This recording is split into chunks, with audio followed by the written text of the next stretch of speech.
sığar iki cahan, mən bu cahana sığmazam.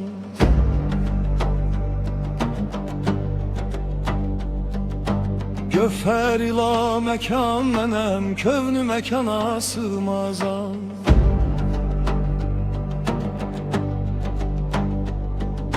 Tir mənəm, kaman mənəm, pir mənəm, cavan mənəm, dövləti cavidan mənəm, aynədana sığmazam.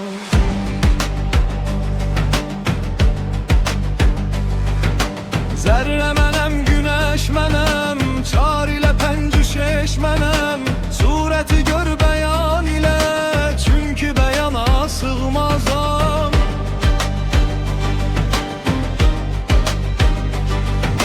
Nara yanan şəcər mənəm, çərxə çıxan əcər mənəm, gör bu odun zebbanesin, mən bu zebuna sığmazam.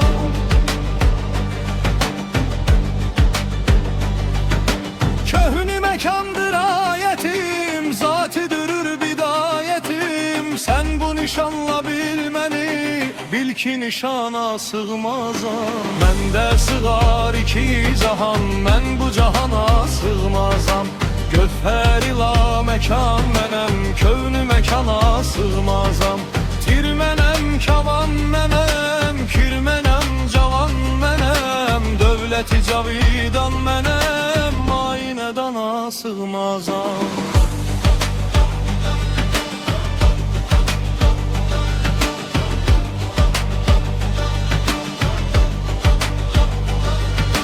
Zat iləyəm, sıfat ilə, kadr iləyəm, berat ilə, gül şəkərəm, nebat ilə, pisdə dəhana sığmazam.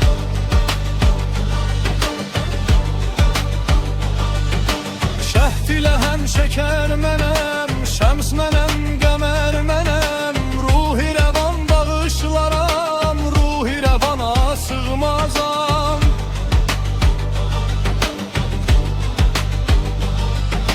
Həm sədəfəm, həm inciyəm, həşr-i siratəsinciyəm, bunca qumaşı rəxt ilə mən bu dükana sığmazam. Gerçi bugün Nəsimiyəm, Haşimiyəm, Qureyşiyəm, məndən uludur ayətim, ayətə şana sığmazam. Məndə sığar iki cahan, mən bu cahana sığmazam.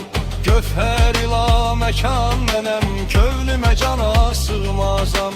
Tir mənəm, kaman mənəm, pir mənəm, cavan mənəm, dövləti cavidan mənəm, aynədana sığmazam.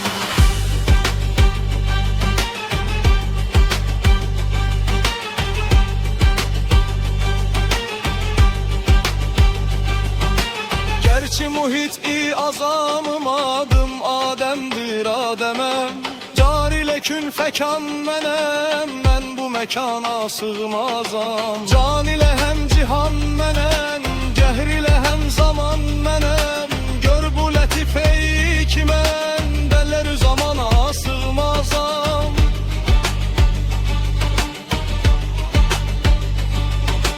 Yürü göğü düzen mənəm, geri dönüp bozan mənəm, cümle yazı yazan mənəm, mən bu divana sığmazam. Məndə sığar iki cahan, mən bu cahana sığmazam.